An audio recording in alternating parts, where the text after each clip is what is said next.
Olá, audiência querida, muito bem-vindos a mais um episódio do FAPSicast, o podcast da FAPSI, falando de assuntos que tangem a nossa vida, que estão na nossa vida de um jeito muito mais fácil de a gente entender. Olá, Henrique, bem-vindo a mais um episódio. Bem-vindos e bem-vindas. Hoje vai ser um dia muito bacana, mais um daqueles episódios que a gente guarda com muito carinho, porque eu tenho certeza que a gente vai poder discutir um aspecto bem importante de todo o trabalho dos profissionais da área da saúde. Área da saúde. Faz tempo que você precisou de um atendimento de saúde? Pois é, acho que do nível de atendimento emergencial eu nunca cheguei a precisar ainda, graças a Deus. Vamos passar longe dessa área. Longe. Mas tem alguém que está dentro Exato. dessa área o tempo todo e veio conversar com a gente hoje. É um prazer recebê-la, doutora Ana Cristina, bem-vinda. O prazer é todo meu estar aqui hoje com vocês. Então, já vou começar te perguntando, né? Com o que você trabalha? Quem é você, doutora? Eu sou uma emergencista, especializada em situações de emergência. Uma médica que é especializada em emergência. O que você encontra no seu trabalho? Tudo. Situações de morte, na verdade, né? Todas as situações graves, sejam elas clínicas, cirúrgicas, obstétricas, pediátricas. Nós lidamos com todos os tipos de faixa etária, todas as pessoas, em qualquer lugar.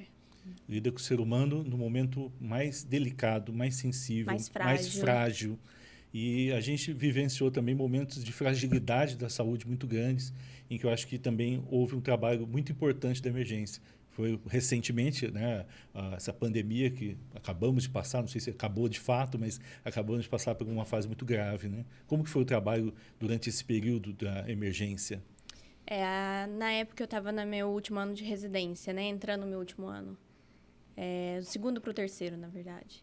E aí a gente foi deslocado de todos os setores que a gente vivenciava já de emergência, né? Dentro da residência, a gente foi deslocado para a sala vermelha do HC para receber todos esses pacientes, já que os casos vinham aumentando em Ribeirão, né? E na região. E aí as pessoas chegavam, o fluxo era que o paciente viesse da UPA e procurava atendimento nas unidades de pronto atendimento. Da UPA eles eram rastreados, né? Triados ali pelo equipe da assistência, e aí direcionados para as internações dos pacientes que eram mais graves, aí, que precisavam de maior quantidade de oxigênio. E aí chegava na UE, o SAMU trazia, a gente avaliava dentro da ambulância ainda esse paciente, e a gente definia para onde esse paciente ia, se ele poderia ir para um leito de enfermaria ou se ele ficaria dentro da sala de urgência com a gente. Os pais graves ficavam conosco da equipe da emergência. Né? E aí a gente já arrumava o paciente, tentava alinhar tudo que precisava, via qual era a necessidade e aí procedia com todos os próximos passos aí de procedimentos. Intubação e tudo mais. E isso é emergência de Covid, né? Mas as outras não deixaram de acontecer. Não deixaram de acontecer. E como que vocês fizeram para lidar com todas as demandas? A gente se dividia, na verdade, e a gente tinha outras equipes assistentes, né? Então tinha a equipe do trauma, que pegava justamente as vítimas de acidente, quedas. Então, a equipe do trauma fazia esse primeiro atendimento. A equipe da clínica médica via os infartos, todas as situações clínicas. E a equipe da neurologia via toda essa parte de AVC e tudo que era mais grave da parte neurológica. Então, aí a gente tinha toda essa divisão ali, como é hoje mesmo habitual. O normal dentro da UE é que essas equipes se misturem nas situações de emergência. Mas no Covid a gente tinha que ter essa divisão, até pela estrutura física e da forma como foi a pandemia dentro do HC, né? Como a gente dividiu os setores. Doutora, eu estou aqui imaginando, né? Na sua formação, com certeza você foi preparada para uma inúmera quantidade de eventualidades possíveis na saúde, mas ninguém falou, e lá no final da sua formação vai ter uma pandemia para ver como é que você desenvolve o seu trabalho, né?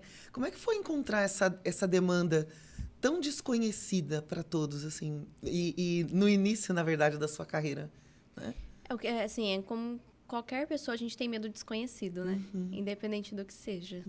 Então, era um momento de muito medo, insegurança, muita insegurança. A gente não sabia o que viria e a gente não conhecia a doença, né? Diferente de um infarto, de um AVC, a gente sabe o desfecho, a gente sabe como conduzir, o que utilizar. A Covid, a gente não tinha nada disso, né? Eu não sabia qual medicamento eu instituir agora. O que eu faço agora? Né? Então, a gente foi se descobrindo junto com a doença. Acho que foi a parte mais desafiadora para a gente. Descobrir o que fazer, né? Como tratar. Eu acho que é muito fácil para a gente que está lá no sofá de casa, julgando como que era, que devia fazer assim ou devia fazer assado, mas, de fato, quem vivenciou com você tem uma visão bem mais profunda de tudo que aconteceu. E você estava escrevendo um pouco antes como era a chegada desses pacientes. Como que era a questão de preparação do médico, a sala, a chamada aí sala vermelha, como que era esse início do atendimento? O paciente descia da ambulância, né? A gente já estava todo paramentado. A gente não entrava nessa sala sem estar paramentado, né? Mesmo que eu não fosse encostar em alguém, a gente supunha que, como era a transmissão por via aérea e tudo mais, que todo o ambiente era contaminado, né? Então, a gente já entrava paramentado ali. O paciente chegava, a gente colocava um segundo capote, né? Um segundo avental para encostar nesse paciente e a gente trocava esse avental cada paciente que a gente fosse, né? Então, a gente colocava esse segundo avental e o paciente só via meus olhos. Era a única coisa que ele tinha de mim, inicialmente, né? Só os meus olhos. Então, era com isso que a gente tinha que se comunicar com ele. O paciente chegava bem, às vezes conversando, com uma dificuldade, uma falta de ar pequena. A gente colocava o oxigênio, mas ao longo do tempo, você ia vendo que ele ia piorando ali, né? A doença ia realmente se instalando na sua frente.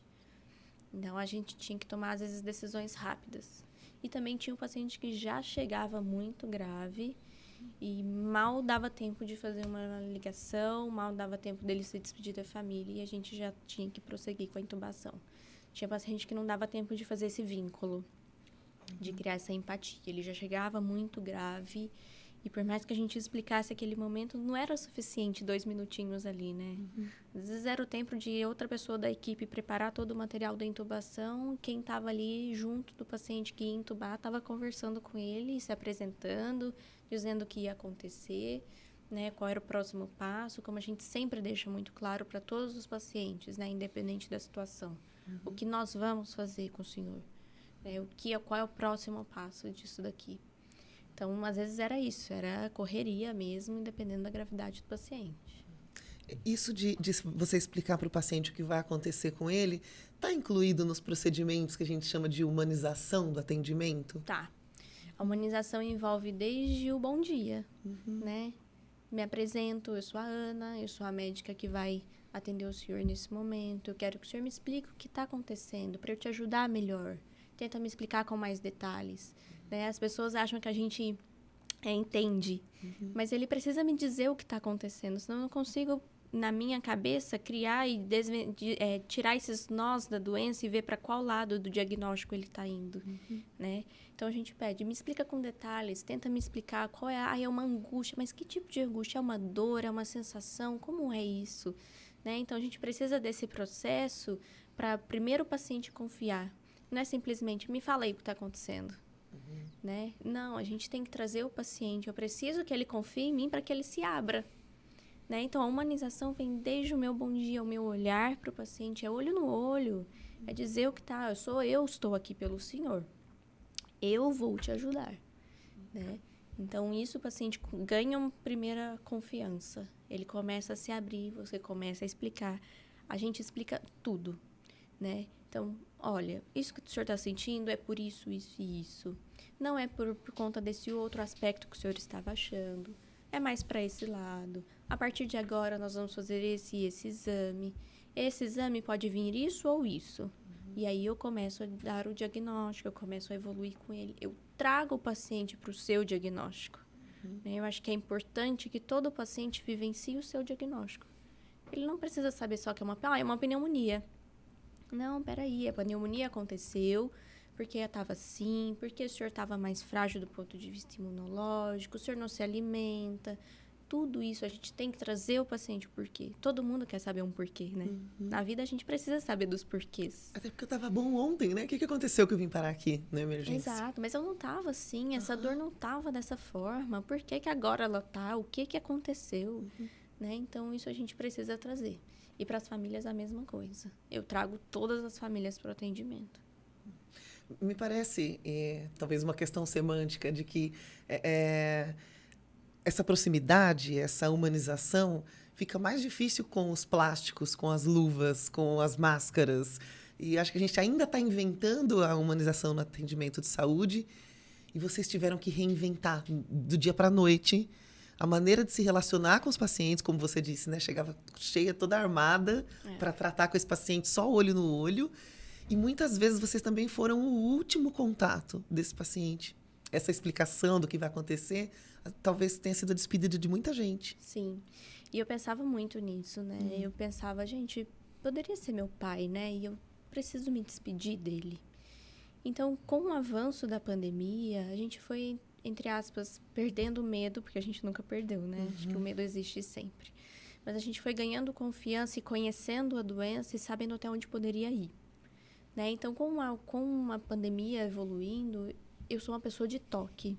Né? Então, eu pego no meu paciente, né? Então, eu segurava a mão, eu fazia carinho na cabeça, eu me transformava na mãe, no filho que ele queria que estivesse ali do lado, né? Então, a gente perguntava o nome, como somos seus filhos? O senhor tem quantos netos? Conta para mim da sua família, né? Então, eles iam contando isso e, com isso, a gente criava armas de aproximação, né? Então, se o paciente tinha... eu tenho uma filha que também chama Ana. Isso, para mim, já era uma pescada ali. Eu falava, você também tem uma Ana. E eu começava a trazer o paciente. Então, imagina que eu que sou a sua Ana, aqui na sua frente. O que o senhor quer falar para mim? Né? Então, eu trazia isso. Eu pegava, eu abraçava mesmo. A gente tinha medo de se contaminar? Com certeza. Mas eu não conseguia não fazer isso, né? A gente não consegue ser 100% frio. Acho que não é do ser humano ser frio, né? Tem situações que te pedem uma humanidade, que te pedem um abraço, que te pedem estar aqui presente, né? E a pandemia pedia isso pra gente. A gente tinha que estar presente, a gente tinha que estar se passando por alguém da família. E como você disse, em vários momentos o único contato que o paciente tinha com os médicos era através do olhar. Mas vocês desenvolveram também vários outros recursos que foram importantes nesse processo de humanização do atendimento. Como que foram esses recursos? Graças a Deus a tecnologia existe, né, gente? O celular, a gente usava o nosso celular no começo, até a gente conseguir o tablet pelo HC para a gente conseguir fazer as videochamadas, né? Então, a chance de eu trazer a família para o contexto da emergência era usando o celular. Então, a gente ligava, via com quem o paciente queria conversar, ele via, eu queria conversar com a minha esposa, não, quero falar com meu filho. Tinha paciente que escolhia falar com o neto e com mais ninguém, né? Então, a gente ligava para essa pessoa e ele tinha a chance de se despedir. Então, a gente viu senha de banco, como cuidar do cachorro, quantas vezes botar a ração, onde levar o periquito, quando levar para passear, né? Então, a gente viu declarações de amores que nenhum filme conseguiria demonstrar isso, né? Era o que a gente conseguia trazer próximo, assim, do paciente à família, o mais próximo que a gente conseguia. Você comentou um pouquinho com a gente aqui antes também sobre, paradoxalmente, o aspecto belo desse momento, que é como você está dizendo, né? Quais são as pequenas coisas que eu realmente tenho que avisar o outro sobre a frequência da alimentação do cachorro. A gente se preocupa tanto com tantas coisas no dia a dia, né? Não posso morrer antes de terminar de fazer tal coisa. Mas as coisas mais importantes parece que são as mais simples. Isso. O cuidado com aquela planta, cuidado. O cuidado está envolvido, né? O cuidado. Como continua cuidando como eu cuidei, né? Isso. É o nosso legado, né? Se todo mundo for parar para pensar aqui hoje, se olhar para dentro de você, qual é o legado que você deixa? Se você morrer hoje, o que você está deixando para trás? Qual é o seu legado para sua família? É o cuidado. Se você for analisar friamente, pegar e botar na ponta do lápis, o que você deixa de legado para sua família é o seu cuidado, né? É como você conduzir determinadas coisas e que você quer que isso propague, né? O meu legado é deixar o amor, é deixar ali meu carinho, é todos os dias o meu bom dia, é isso que vai ficar, são as lembranças que ficam, é como o outro cuidava da gente, né? Então, no nosso leito de morte, assim, a gente se desprende de tudo material. Você não está preocupado quanto de dinheiro, quanto de dívida, quantas coisas você está deixando. A gente se desprende da vaidade na hora da morte. Não existe isso, né? Você está preocupado com o que você deixa para alguém, mas o que você deixa de você, né? Não físico. Não é isso que as pessoas se preocupam na hora da morte. É o que você deixa de você para eles, né? Então, todo mundo vai lembrar do seu bom dia.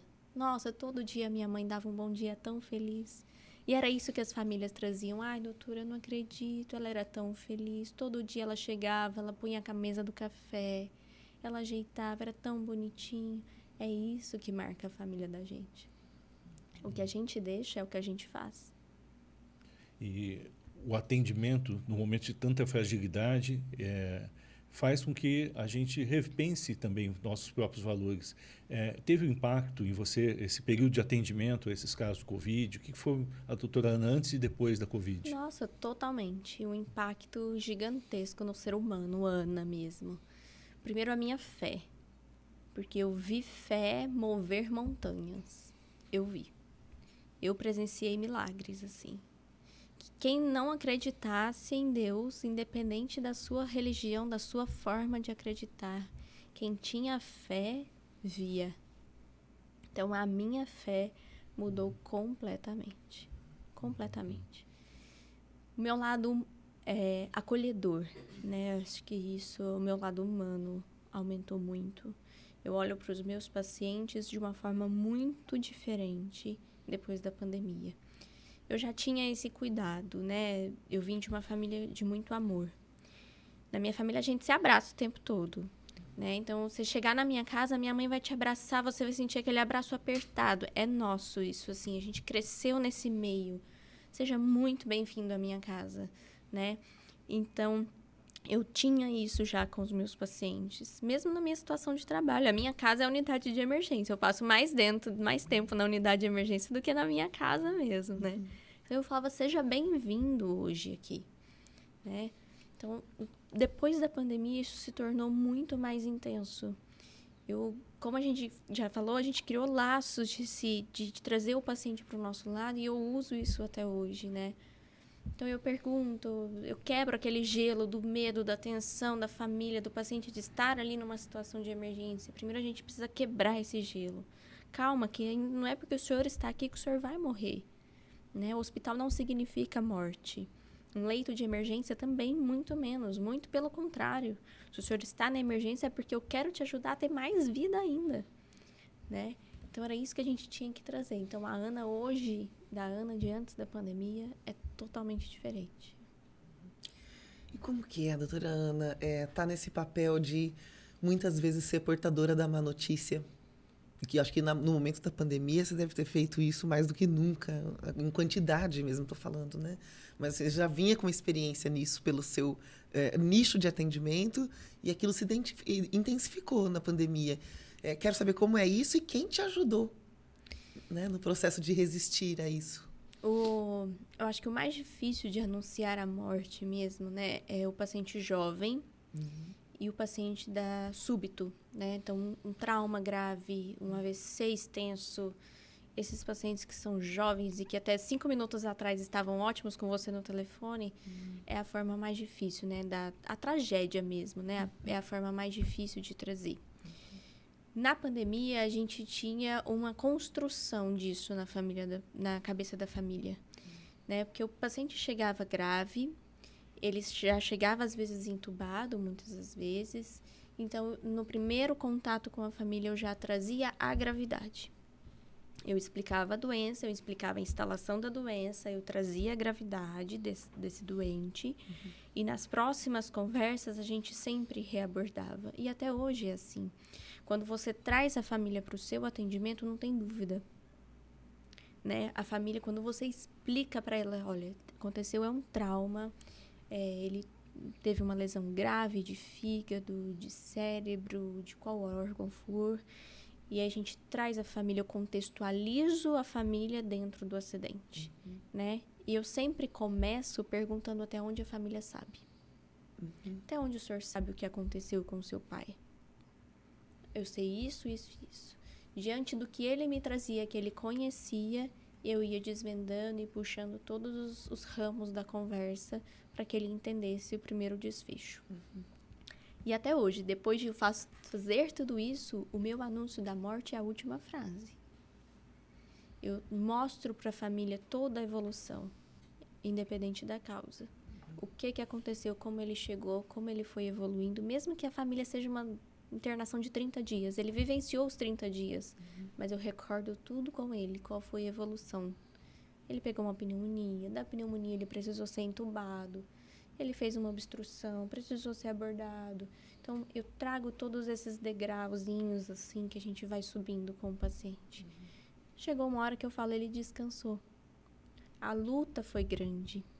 Então, a gente comparar cenas, assim, de luta, de batalha, dessas coisas que a pessoa entende fora de um contexto de saúde, ele entende o que é uma batalha.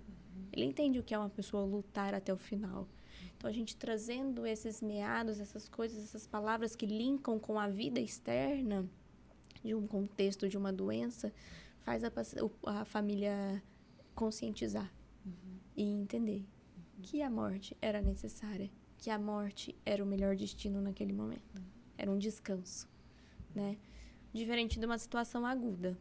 Paciente que já chega um trauma grave, que já chega, às vezes, em óbito dentro do hospital, né? Que evolui em poucos minutos. Eu não tenho esse novelo, né? Eu não tenho isso. E aí eu tenho que contextualizar a família de uma forma diferente. E aí mostrar mesmo o que foi feito. Eu trago para eles o discurso que o SAMU traz para mim, né? Na cena, ele estava assim, assado. Então, na cena, ele já era grave. Quando ele chega no hospital, ele ainda era mais grave do que ele chegou, do que no momento do acidente. Foi feito isso, foi feito aquilo, a gente tentou isso, a gente tentou aquilo. E, infelizmente, não deu certo, né? Mas eu acho que todo anúncio de óbito, ele precisa disso, que você traga a família para a cena. Traga ele para esse momento, entender o que aconteceu. Na pandemia, o meu recorde, né, mesmo, o meu marco de óbitos em um dia foram 3, graças a Deus, no mesmo dia, né? Diferente de intubações, que eu falo que de intubações foram 12 em um único dia. Em 12 horas de plantão. Então, praticamente rodavam por hora, né? E o óbito não. Graças a Deus, a gente teve mais desfechos felizes do que óbitos, assim, dentro do HC. Então, foi muito para a equipe, foi muito vitorioso. E um paciente que tivesse alta e que a gente conseguisse devolver para a família íntegro, era uma vitória da equipe inteira.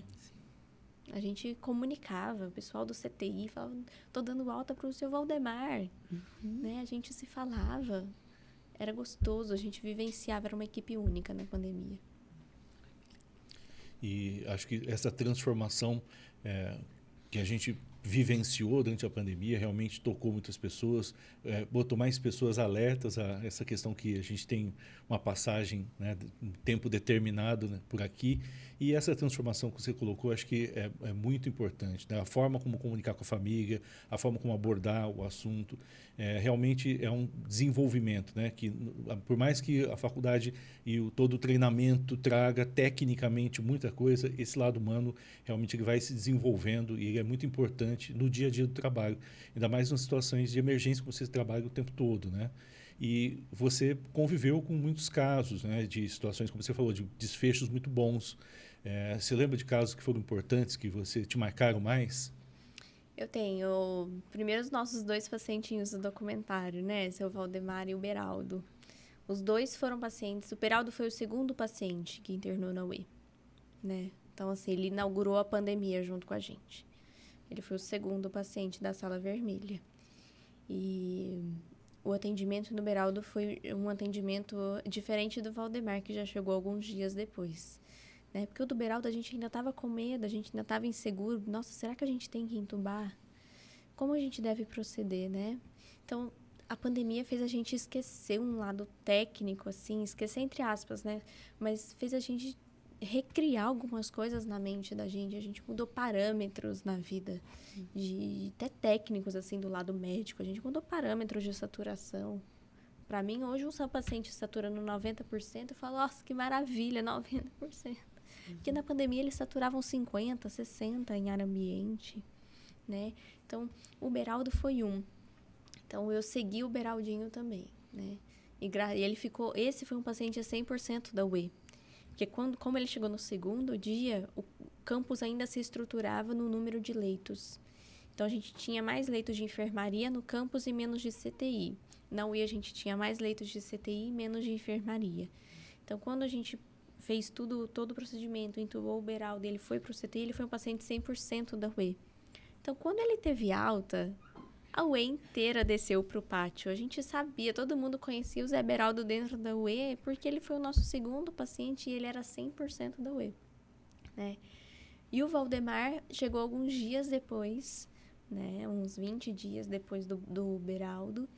E o Valdemar foi outro paciente que me marcou, porque nessas chamadas de vídeo, eu fiz do meu celular com a Fernanda, que era a filha que ele queria conversar. E aí a Fernanda, depois da intubação, eu fiz tudo, eu falei pra ela, eu sempre fazia isso, né? Olha, eu te ligo. Assim que terminar todo o procedimento, eu te ligo, eu te dou um retorno. E a gente ligava mesmo para as famílias, deu tudo bem, ele tá estável, nós vamos pronar ele agora, né? E enquanto eu fazia toda a intubação, preparava tudo, a Fernanda me mandou um WhatsApp. E ela me mandou 2 fotos. Uma do Valdemar em cima do cavalo, todo feliz, e outro com as 2 netinhas. E aí ela me mandou um texto gigantesco. E ela me dizia, esse é o melhor pai do mundo. Salva meu pai. Ele é o melhor avô, você não... Esse é o Valdemar verdadeiro, não é o que está aí na sua frente, debilitado. Não, ele é feliz. E ela escrevia isso, quem era ele, que ele amava o caminhão dele, que ele amava fazer as viagens, que ele amava estar com as netas. E aí, quando terminou a intubação, que eu peguei o telefone para entrar em contato com ela de novo e que eu vi aquilo, eu me desmanchei, né? Porque eu pensava assim, gente, eu também tenho o melhor pai do mundo e eu também tenho o melhor avô do mundo. Como que eu vou fazer? Como eu vou dizer não? Como eu não vou trazer essa família para perto de mim, né? Então, a Fernanda foi a grande aliança ali entre eu e o Valdemar.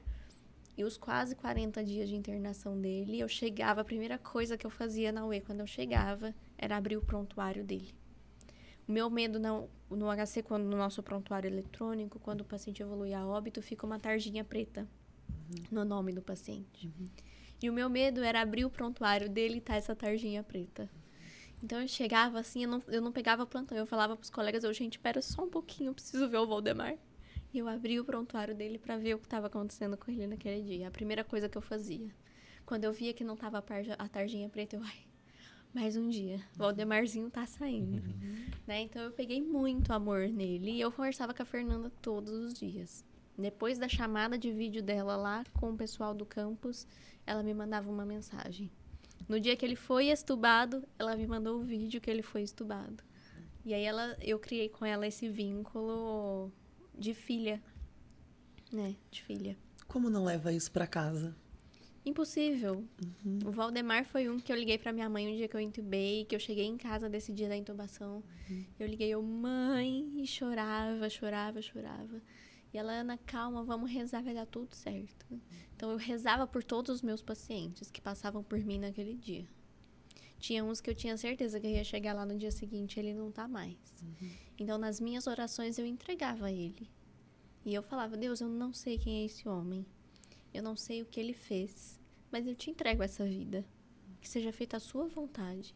Então, eu sempre fazia isso todos os dias, na hora que eu deitava no meu travesseiro para dormir. Eu entregava todos os meus pacientes. Eu pedia por todos eles e pelas famílias. Então, acho que foi uma maneira de ao mesmo tempo, me aliviar, né, do que eu levava para mim. Trazer a religião, trazer Deus, né, para esse momento, para a gente vivenciar isso junto. Doutora, e como que é trabalhar tão de perto com esse medo? Porque se você socorre um AVC, você sabe que isso não vai passar para você. Se ocorre um trauma, sabe que isso não vai pegar em você, mas estava lidando com algo que podia também te contaminar e naquele primeiro momento também poderia te matar. Por isso que eu falo, assim, o medo, acho que eu tenho até hoje, né? Eu Você teve Covid? Não tive. E eu tenho até hoje esse medo de ter a doença. Né? Então, lidar com isso era uma coisa muito difícil. Eu chegava na minha casa, a gente entrava com a nossa roupa vinda de casa. Chegava no hospital, a gente trocava e colocava a roupa do hospital, né?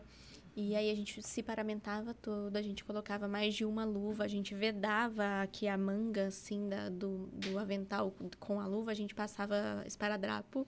Então, como se a primeira luva era a minha pele. A única parte minha que ficava mesmo para fora eram os meus olhos, né? Porque a gente tava de gorro, 2 máscaras, o face shield, né, na frente. Mas mesmo assim, pela lateral, a gente tinha a sensação de que o vírus fazia curva e entrava, assim, pro meio da gente, né? E se o paciente tossir, até hoje, se alguém tossir perto de mim, eu prendo a minha respiração. Pra não aspirar aquilo, né? Eu tenho essa sensação de que eu vou prender minha respiração quando eu vou respirar esse bicho. Né? Então, até hoje, se o paciente tossir, eu prendo um pouquinho, depois eu respiro de novo. Né? Então, esse medo era muito constante, mas a gente foi criando isso. Eu tinha que sair dessa sala, a gente tomava banho de álcool. Pegava álcool 70 mesmo e a gente passava na pele, assim, numa sensação falsa de que a gente tiraria o bicho da gente, né? Chegava em casa, era na ponta do pé até a lavanderia. A roupa que eu nem usei a minha roupa, eu só fui da minha casa pro hospital e voltei do hospital pra minha casa. Essa roupa já ia direto pra máquina de lavar roupa. Eu lavava roupa todos os dias ali. Não juntava, não, igual a gente faz, né? Uma vez por semana, junta, lava todas as roupas pretas. Não tinha isso. Todos os dias eu tinha que lavar minha roupa que eu usava no dia. Né? Então, a gente foi criando esses mecanismos de defesa nosso pra gente não se contaminar. Eu não sentava no sofá da minha sala com a roupa que eu chegava da rua. De jeito nenhum. Independente se eu fosse no supermercado. Eu não sentava, não voltava pra minha casa. Eu voltava, tirava essa roupa, punha na máquina, ia tomar banho. Depois eu ia fazer a janta. Depois eu ia assistir uma TV. Depois eu ia fazer as outras coisas, né? Mas eu precisava psicologicamente falando, eu precisava dessa coisa de higiene antes que eu continuasse a minha vida. E pensando aqui, não foi só com os pacientes que você teve que lidar, e com os familiares, né? Acho que também tem aqueles colegas que lidam de uma maneira diferente. Talvez fiquem mais afetados, ou até menos que a gente, nos sirvam de apoio de alguma forma. Como você viu isso de maneira geral na sua equipe? A gente tinha... a gente quase, praticamente todos os dias eram quase a mesma equipe que entrava, né? A gente revezava mais a parte da enfermagem, né? Que elas revezavam o número maior, né? De técnicos de enfermagem. Então, no dia de segunda, quarta e sexta era uma, terça, quinta e sábado era outra. E a mesma equipe, praticamente, que estava com a gente sempre, né? Então, a gente foi criando, a gente foi se escorando mesmo, né? A gente foi apoio um do outro o tempo todo. Não, calma, sai. Aí hoje eu peguei. Não, calma, você não pegou. Não é assim. A gente viu funcionários do HC internando com a gente, né? Que se contaminaram trabalhando. Né? Eu vi colega médico se contaminar trabalhando e evoluir para óbito, né? Então, assim, a gente, ao mesmo tempo que a gente se tinha, a gente pensava, meu Deus, a gente não tem ninguém, né? Não temos nada aqui. Porque o fato de ser médico não me imuniza. Não. Né? Tô lidando ali e também posso morrer disso que eu tô tentando tratar. A gente se doava. Era uma doação. Doava a sua vida. É muito importante isso, porque as pessoas, quando, né, em qualquer tipo de atendimento médico, eu acho que já chegam com muito medo, né, diante daquela situação em que os dois lados, né, o próprio médico tem as suas preocupações, o paciente ali também vivenciando aquela situação muito extrema, né, a gente percebe que todos precisam cuidar, né, desses aspectos humanos, de, como você falou, da espiritualidade, de valores, de repensar valores da vida para que a gente tenha um propósito diferente do que só o dia a dia, a luta pela sobrevivência, né? Isso muda muito nos valores da gente, no contato com situações extremas como essa. Muito, até hoje, independente da situação extrema, né? Se você vivenciar uma situação extrema de doença, né? De medo de perder, a gente precisa sentir esse medo de perda para modificar, independente da situação, né? A gente precisa desse sentimento para que a gente possa parar, analisar, ver a sua atitude e como que eu vou mudar esse desfecho. E a gente vivencia ainda, né? Todas essas situações todos os dias. Então, todos os dias eu trago algo novo para mim, assim. Então, todos os dias eu me repenso como filha, quando eu vejo um filho que a família não se importa. Eu me repenso como esposa, quando eu vejo situações de tragédia, de suicídio. A gente se repensa o tempo todo, né? Então, acho que a vantagem de trabalhar com a emergência é a gente se se autoconhecer.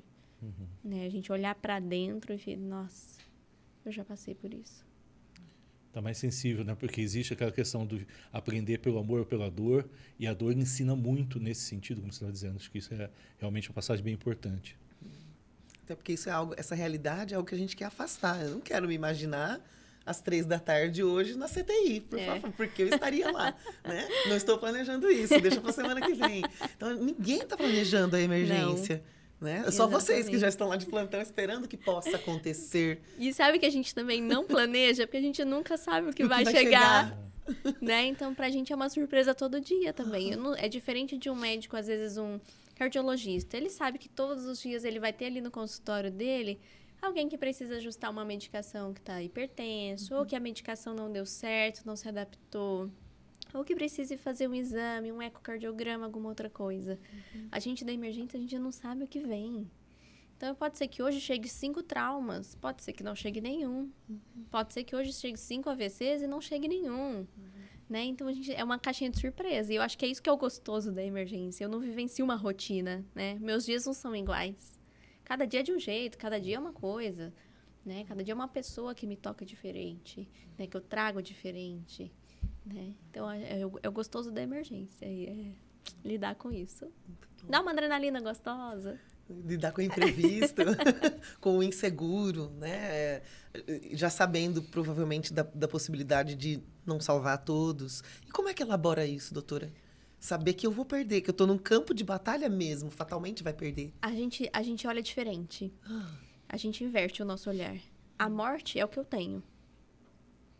O que eu olho é o que eu tenho aqui nesse paciente que eu posso trazer de volta. Então, eu não lido tudo para evitar a morte. Não, a morte já é um desfecho que eu tenho numa situação de emergência. Ela é meu único destino. O que eu faço para não deixar que eu chegue nesse destino. Né? Qual é o meu freio ali? Onde eu vou pisar no freio? Como trazer essa pessoa de volta? Como resgatar isso daqui? Então, por isso que a gente lida com uma forma diferente. Porque a morte, para mim, é o que eu trabalho todo dia. Eu lido com a morte. O que eu vou fazer para que ela não chegue é que é o diferente, né? Então, eu não olho e falo assim, ai, meu Deus, eu não quero que esse paciente morra. Não, eu tenho certeza que ele vai, mas o que eu vou fazer para atrasar isso? Né? Como que eu vou... É um infarto grave? Não, então, peraí, vamos ali, vamos chamar a equipe de hemodinâmica, já vamos intervir, vamos colocar esse paciente na mesa agora, vamos entrar com tal medicação. É isso, porque a morte, ele já está ali. Sim. O fim do infarto grave é a morte. O fim do AVC grave é a morte. Né? Então, peraí, não, vamos ali, vamos correr atrás. E quando a gente consegue, por mais que não seja eu, a hemodinamicista que fez lá e reverteu o infarto. Nossa, é uma vitória nossa. É uma coisa minha. E eu trago isso. Queria te pedir um conselho. Se eu sou um familiar e eu me revolto com a situação que está acontecendo, e eu não consigo, muitas vezes, acreditar que a equipe fez tudo o que podia fazer. A gente, às vezes, tem essa coisa de, acho que fizeram alguma coisa errada, não fizeram tudo. Como é que a gente, do lado do familiar, né, que está de fora, como é que a gente faz para começar a elaborar isso? Entender isso? Como é que a gente se informa? O que você recomenda, assim, para o familiar que está sofrendo dessas dúvidas, né? Será que estão fazendo tudo o que podia ser feito? Eu acho que a primeira coisa é a gente entender que todo dia, todo mundo morre. O nosso dia chega. E independente de onde você estiver, o dia que for o seu dia, você pode morrer de uma coisa banal ou de uma coisa muito grave. Sua hora chegou, é fato. E isso a gente vê todos os dias. Não interessa se você é um atleta, se você se cuida, se você faz tudo. O seu dia chegou, não há o que fazer. Então, essa é a primeira coisa que a gente, enquanto família, tem que entender. Todo mundo morre. Todos nós vamos morrer um dia. Agora, entender como isso acontece é diferente. Né? Então, não tem como a gente falar assim, entra em tal site pra você entender. Não.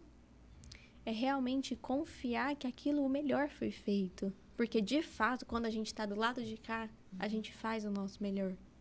Eu também, é interesse meu devolver para você o seu familiar íntegro. Eu também eu não quero ter que sentar e ter que lidar com isso e fazer todo o processo e evoluir toda essa conversa do óbito. Muito pelo contrário, o que eu quero te trazer ali, olha, ele tá bem, deu tudo certo. É isso que eu quero trazer para você. Para mim, essa é a melhor conversa, ela é a mais fácil, né? Então, é entender que tudo que eu fiz foi o máximo mesmo. Tem situações que a gente para e repensa, fala, se eu tivesse feito assim, será que teria dado certo? E aí, quando você põe, você fala assim, não teria. Ele era muito grave. Ele era um paciente que já tinha uma série de comorbidades que traziam junto, que complicavam a evolução daquela doença. Né? Então, quando você vai analisar, por mais que eu me questione, será que eu fiz tudo? Eu fiz. Né? Tem coisas que são além. Tem coisas que a gente tem que simplesmente acreditar que acontecem. Né? E aí entra a fé. É você realmente acreditar que isso tem que acontecer da forma como tem que acontecer. Né? E é fato. Eu tenho uma história na UEI que me intriga até hoje. O paciente, ele caiu de helicóptero já há muitos anos atrás. E ele morreu engasgado com osso de galinha. Como que você me explica que essa mesma pessoa não morreu quando ele caiu do helicóptero? Parece mais grave. Parece mais grave. Cair de uma altura gigantesca, em queda livre, né? Como que ele morreu engasgado com osso de galinha? Então, assim, quando é a sua hora, é a sua hora. Não interessa o meio que isso vai chegar, mas a sua hora é a sua hora. A gente está falando de aceitação, né? De procurar entender que certos desfechos são inevitáveis. Mas eu achei muito interessante o fato de você procurar, em cada situação, mais vida. Eu acho que esse é um recado que é importante a gente sempre trazer para a vida da gente, né? Encontrar mais vida a cada minuto de vida, encontrar mais momentos que a gente possa sentir esse viver. E acho que o grande recado que a morte nos traz é isso, a necessidade da gente encontrar no dia a dia, nas pequenas coisas, o grande propósito. E acho que dentro dos nossos desfechos muito graves, isso pode ser um caminho de conforto, né? Pensar que eu estou vivenciando hoje aqui tudo que eu posso fazer de melhor. E, assim, uma coisa que a gente vê muito, né, nessas situações de gravidade é a família questionar o que eu posso fazer. Mas eu faço tudo por ela. Ela pegou essa pneumonia. O que eu deixei de fazer? Nada. Não deixou de fazer nada. Uma coisa que a gente, enquanto família, tem que entender é que a gente tem que ter uma consciência tranquila. Isso é fato. A gente tem que ser um bom filho, um bom irmão, uma boa esposa, um bom marido. Porque, no fim, depois que a pessoa morre, o arrependimento que fica é na gente se a gente não fez alguma coisa, né? Então, o que a gente tem que buscar todos os dias e o que a morte traz também pra gente é isso. Você tem que ser um bom esposo, uma boa esposa, um bom pai, um bom filho. É o seu legado, né? O que você está deixando? Quando a gente é bom nisso, quando a gente traz amor para situações, a pessoa pode descansar amanhã, ela pode morrer amanhã. Falar, eu durmo tranquila, que tudo que eu podia ter feito pela minha mãe eu fiz. Eu deito no meu travesseiro com a consciência tranquila de que uma boa filha eu fui. Né? E quantas pessoas não morrem e ficam com essa consciência pesada? Muitas. E esse é um aspecto, eu acho que dificulta, inclusive, a aceitação, né? Porque é exatamente disso que estamos falando. Não dá tempo de refazer a trajetória. Às vezes não dá tempo de dizer adeus, como você vivenciou muitas vezes, né? Então, a gente precisa construir um percurso consistente. Porque depois que a pessoa caiu da moto, que ela teve um AVC, que ficou grave de algum vírus aí que seja, não dá nem tempo de falar tchau, muito menos de reconstruir essa história, né? Dentro do hospital, a gente traz as famílias, né? Então, a gente libera a visita. Então, algumas famílias optam por trazer o padre, o pastor, né? Então, a gente libera isso. Então, em vida ainda, a família tem a chance de dizer o que nunca disse. Né? Por vergonha, porque não teve a oportunidade, porque a pessoa que está ali no leito era uma pessoa mais fechada, não aceitava esse tipo de conversa. Né? Então, quando a gente traz, né, mais uma vez a humanização entrando, a gente traz a família para esse leito de morte. Né? E a morte é um processo bonito de se ver quando ela é vivenciada com amor. Né? Quando você vê que a família está ali junto, que eles têm a chance de se declarar, de se despedir. Né? A gente precisa disso enquanto ser humano. A gente precisa ter a chance de dizer o que nunca foi dito. De pedir um perdão, de perdoar, né? Então, a gente precisa disso para que a gente possa lidar com qualquer situação difícil. né? Independente de olhar para a sua vida e todas as situações difíceis que você já passou, na maioria delas você vai ter esse pensamento de que, nossa, ainda bem que eu disse isso. Ainda bem que eu fiz isso. Ainda bem que eu estive ao lado dessa pessoa. Né? Então, se a gente for recapitular tudo que a gente já passou, a gente agradece por estar ali, né? Por estar vivenciando essa dor. Né? A dor engrandece a gente. Muito corajosa, doutora Ana Cristina. Obrigada por ter vindo com tanta beleza e com tanto esclarecimento para a gente sobre um tema que é tão difícil e que a gente quer evitar tanto, mas que vai nos tocar em algum momento. E fica aqui nossa reflexão para todo mundo que está assistindo em qualquer momento, né, esse nosso bate-papo, para a partir desse momento exato, ter a oportunidade de agradecer por tudo que tem, ter a oportunidade de falar com as pessoas, dizer o que sente. Eu acho que serve para que a gente traga esse alerta. Vamos todos, né, viver de forma mais transparente os sentimentos com as pessoas que a gente convive o tempo todo. Isso, demonstrar, né, gente? Vamos demonstrar. Vamos mostrar o que é o amor, né? Dentro de casa, no trabalho, onde seja. Né? Várias formas de amar aí. Muito obrigado. Foi excelente o nosso papo aqui. Eu que agradeço. Foi um prazer. Estou à disposição de vocês sempre. E nós podemos ver mais da doutora Ana Cristina no documentário que acabou de sair, né? Tá fresquinho.